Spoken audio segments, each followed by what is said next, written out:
প্রিয় দর্শক, আমি শফিকুল ইসলাম এবং আপনারা দেখছেন আরামবাগ টিভি। দর্শক, আজ একটা রিপোর্ট দেখছিলাম দর্শক, সেটা হচ্ছে এটা 162 আসনে জয় সম্ভব, পরিকল্পনা সাজাচ্ছে বিজেপি। বিজেপি সূত্রের খবর, বিধানসভা কেন্দ্রগুলিকে 3টি স্তরে ভাগ করা হয়েছে। প্রথম স্তরে 2019-এর লোকসভা ভোটের পরে দল কখনো হারেনি এমন 50টি আসন রাখা হয়েছে। দ্বিতীয় স্তরে 2024-এর লোকসভা ভোটের নিরিখে যেসব আসনে মানে এগিয়ে রয়েছে। আর তৃতীয় যে স্তর, সেটা হচ্ছে যে এমন সব আসন যেখানে খুব লো মার্জিন, মানে অল্প ভোটে টিএমসি এগিয়ে ছিল বা এগিয়ে রয়েছে, 10 থেকে 15,000 এই ব্যবধান। এইরকম 3টে স্তর দেখে, আসনগুলোকে দেখে জয়ের সম্ভাবনা যেটা বিজেপি ভাবছে, তো সেইগুলোতেই আর কি জোর দেওয়া দলের তরফ থেকে, একেবারে নিবিড় একটা যোগাযোগ, বুথে মানুষের কাছে যোগাযোগ স্থাপন করা, সেই কর্মসূচি বিজেপি নিচ্ছে, এমনই খবর। তো লাস্ট যে লোকসভা ভোট হয়েছে যেটা বলছি, তার নিরিখে যেটা বলা হচ্ছে যে মানে 92টা আসনে বিজেপি এগিয়ে, 92, আর 70টা আসনে যেটা বলা হচ্ছে ওই লো মার্জিনে বিজেপি আর কি পিছিয়ে। তাহলে 92 আর 70 কত হচ্ছে? 162 হচ্ছে না? ওটাই বলার চেষ্টা হচ্ছে। তো এই 70টা যে আসন, 70টা আসনের মধ্যে আবার 10,000-এর নিচে, মানে 10,000-এরও কম ভোটে বিজেপি মানে পিছিয়ে রয়েছে, সেটা সব থেকে বেশি আর কি। সেটা হচ্ছে 49টা আসনে, লেস দ্যান 10,000, লেস দ্যান মানে 10,000-এর কম ভোটে বিজেপি পিছিয়ে রয়েছে এমন আসনের সংখ্যা ওই 70টি আসনের মধ্যে 49টা আসনে। তো 10,000 ভোট তো ম্যানেজ করাই যায়, আনাই যায় পক্ষে। ফলে এটাও এখানেও খুব মানে সম্ভাবনা, যেটা আর কি দেখার চেষ্টা হচ্ছে। সেই 10,000-এর নিচে যে ব্যবধান, সেই সব আসনগুলোর মধ্যে কয়েকটা আসন রিপোর্টে প্রকাশ পাচ্ছে: নাগরাকাটা, নাকাশিপাড়া, নবদ্বীপ, জগদ্দল, ব্যারাকপুর, দমদম উত্তর, রাজারহাট, গোপালপুর, বারাসত, সোনারপুর দক্ষিণ, রাসবিহারী, ভবানীপুর, কাশীপুর, বেলগাছিয়া, মানিকতলা, আসানসোল উত্তর সহ এইরকম 49টা। আমি আরো ডিটেলস পরবর্তী সময়ে আনবো, আমি জাস্ট এই রিপোর্টটাকে ফোকাস করছি আপনাদেরকে জানানোর জন্য।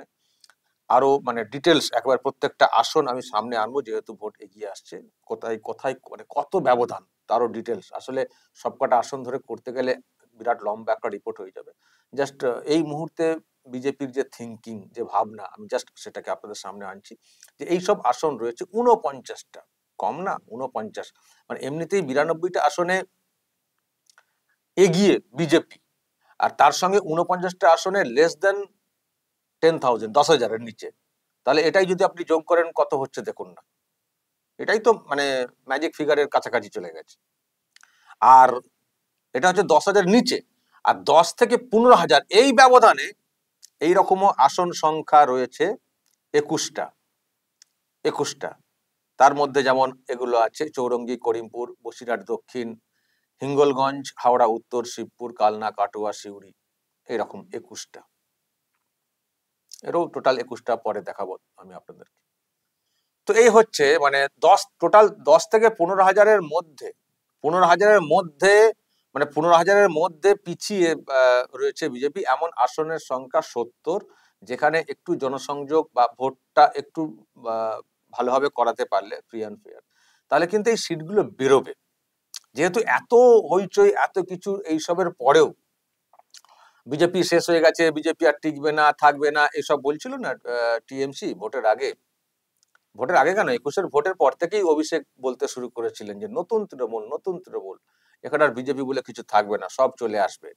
বিজেপির কয়েকটা এমএলএ কে লোক দেখানো নিয়েছিলেন, কিন্তু বিধানসভাতে তারা চিহ্নিত করেননি। কিন্তু তারপরেও বিজেপি শেষ হয়ে যায়নি, শুভেন্দুর সঙ্গেই লম্বা লাইনটা রয়েছে। 2-4 জনকে নেওয়ার চেষ্টা হয়েছিল, তাদেরও তো আবার হাল ঝরঝরে হয়ে গেছে, তাদেরকে আবার পরে ভোটে দাঁড় করিয়ে। তো এই হচ্ছে ব্যাপার। তো তারপরেও মানে 24-এর যে লোকসভার ভোট হয়েছে সেখানে বিজেপি 92টা আসনে এগিয়ে, এবং যেটা বলছিলাম 49টা আসনে 10,000-এর নিচে রয়েছে, আরো 21টাতে 15,000-এর নিচে ব্যবধান। তো যদি একটু ঠিকঠাক করা যায়, এবং যেটা বিজেপি চাইছে সনাতনী জাগরণ, যেটা এর আগে ততটা ছিল না, যেটা 24-এর পর থেকে আমরা লক্ষ্য করছি, ফলে এই সব আসনে কিন্তু জয়কে ছিনিয়ে আনা সম্ভব। সেই জন্যই বিজেপি একটু ঝাঁপানোর চেষ্টা করছে। হয়তো কেউ কেউ বলছিলেন যে বিজেপির দ্বারা হবে না, কিন্তু পরিসংখ্যান হিসেব কিন্তু বলছে হ্যাঁ সম্ভব। শুধু আরেকটু ঐক্যবদ্ধ হওয়াটা খুব জরুরি, আর দলের মধ্যেও ঐক্যবদ্ধ থাকাটা খুব জরুরি। আর ওই গাদ্দারি করার মানে জায়গাটা, সেগুলোকে ছেটে বাদ দিতে হবে। টিএমসি যাতে গাদ্দারি করার সুযোগটা না পায় কাউকে দিয়ে, তাহলেই কিন্তু সম্ভব।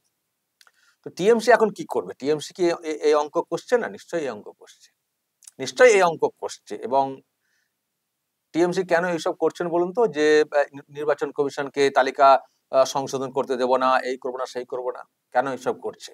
এখন তো আবার শুনছেন সব সার্টিফিকেট দেওয়া হচ্ছে, ইস্যু করা হচ্ছে, যাতে করে যদি কোথাও ওই তালিকা সংশোধনের বিষয়টা এখানে চালু হয়, যদি একান্ত আটকানো না যায়, তাহলে ওই সব সার্টিফিকেট দিয়ে যাতে আর কি রাখা যায়, ভুয়ো লোকদেরকেও যাতে রাখা যায়, সেই চেষ্টা এখন থেকে চলছে।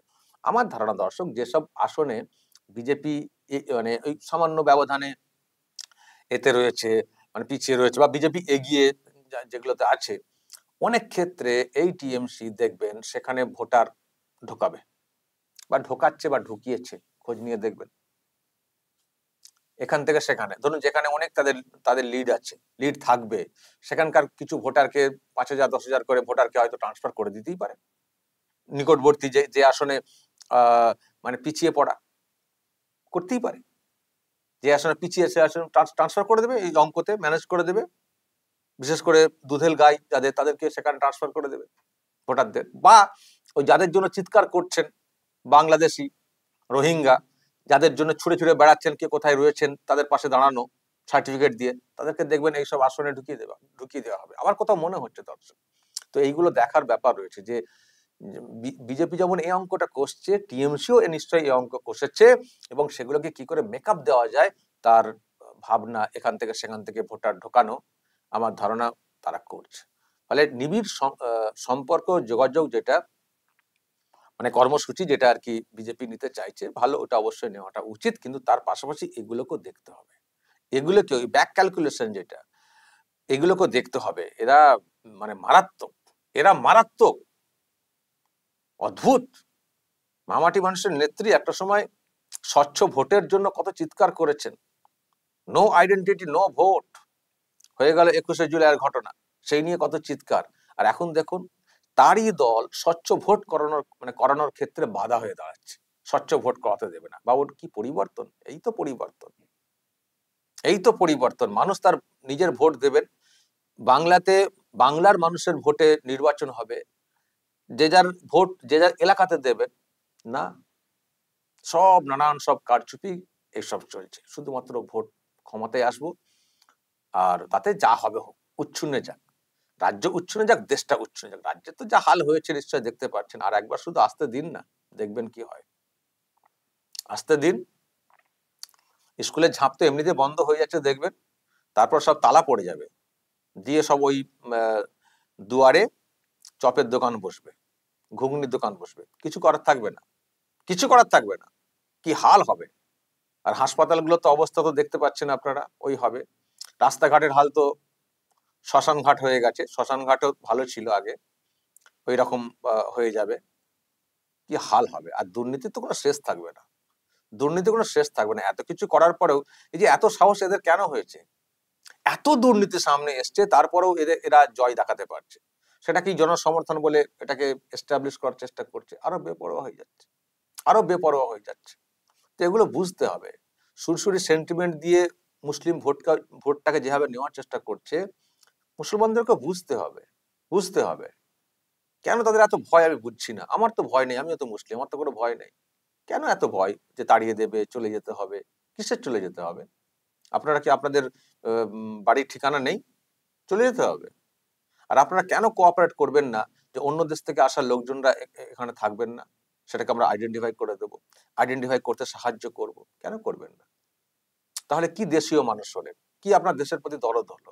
ওই কে একজন কোন দল তাদের ভোট ব্যাংকের জন্য চিৎকার করছে বলে আপনাদের কোনো কিছু উন্নয়ন করছে না, শুধু চিৎকার করে ভয় দেখাচ্ছে। আর সেই ভয়েতে দুহাত তুলে ভোট দিয়ে দেবেন? এটা হয় কখনো? এটা চলতে পারে না। তবে শাসক এইরকম অতীতে আরো ছিল। আরো এরকম উদাহরণ আমরা দেখেছি। জোর করে ক্ষমতায় টিকে থাকা। তো জোর করে ক্ষমতায় টিকে থাকলে তার পরিণতি যা হয়, এরকম উদাহরণ অনেক এসছে। একটা সময় যখন গণতান্ত্রিক সিস্টেমে পরিবর্তন হবে না, তখন একটা ক্যাওয়াস তৈরি হবে। ক্যাওয়াস তৈরি হবে। তখন তখন অগণতান্ত্রিক সিস্টেমে দেখবেন ক্ষমতা বদল হবে। তখন যারা এই মুহূর্তে মানে বাড়িতে থাকছেন, ভালোই মানে মানুষের রায়কে সম্মান দিয়ে যদি ভালোই ছেড়ে দেওয়া হয়, তাহলে তারা বাড়িতে থাকতে পারবেন। মানুষের রায়কে সম্মান দিয়ে যদি মানুষের ভোট, মানে স্বতঃস্ফূর্ত ভোট, সেই ভোটে যদি সম্মান দিয়ে ক্ষমতা ছেড়ে দেওয়া হয়, তাহলেও তারা ক্ষমতা চলে যাওয়ার পরে বাড়িতে থাকতে পারবেন। আর মানুষের ভোটকে ছিনিয়ে নিয়ে ২ নম্বরই করে জোর করে সমীক্ষা করলে দেখা যাচ্ছে যে 70% মানুষ বলছেন পরিবর্তন, আর সামান্য অংশ হয়তো তাদের পক্ষে। তার জন্য ক্ষমতায় টিকে থাকা, বা 80% চাইছে পরিবর্তন, 20% নিয়ে ক্ষমতায় জোর করে টিকে থাকা। এরপর যখন মানুষ বাধ্য হবেন অগণতান্ত্রিক সিস্টেমে, তখন পরিণতি ভয়ঙ্কর হবে। এরকম উদাহরণ রয়েছে। পরিণতি ভয়ঙ্কর হবে, থাকতেই পারবেন না দেশে। ভয়ঙ্কর পরিণতি হবে। বুঝতে হয় গণতান্ত্রিক সিস্টেম, গণতন্ত্র কি বলছে, মানুষের রায় কি বলছে। কারণ কারচুপি করে হ্যাঁ একটা সময় পর্যন্ত টিকে থাকা যায়, কিন্তু পরবর্তী সময়ে মানে ভবিষ্যৎ ঝরঝরে হয়ে যাবে। এটাই বাস্তব। তো দেখা যাক কতটা সম্মান দেয়। মুখে তো বলে এরা অনেক কিছু, 26-এর ভোটে তারা কতটা গণতান্ত্রিক সিস্টেমে ভোটটা করায় সেটা দেখতে হবে। তো এই হচ্ছে ব্যাপার দর্শক। তো আপনাদের কি মনে হয়, সম্ভাবনা আপনারা কি দেখছেন বিজেপির, বা কি নেগেটিভ জায়গা আছে বিজেপির, সেটাও বলবেন আপনারা। যা বলার বলবেন এবং নজর রাখবেন আরামবাগ টিভিতে।